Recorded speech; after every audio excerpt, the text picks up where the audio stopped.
Your Yahoo Mail profile picture is what appears next to your name when you send emails or use Yahoo services. So updating it is a great way to personalize your account, make it more professional, or just show off your style. Yahoo Mail allows you to easily change your profile picture so that your contacts see the image you want.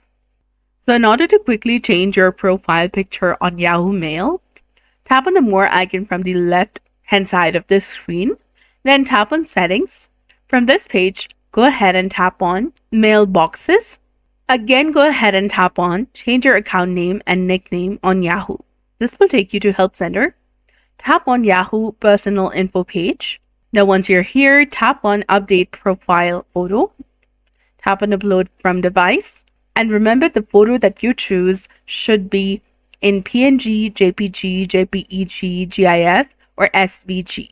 Tap on Save Changes in the bottom, but before that, you can rotate the image, zoom in, or you can also apply filters to this image. Once done, tap on Save Changes, which is highlighted in purple color, and you'll be done.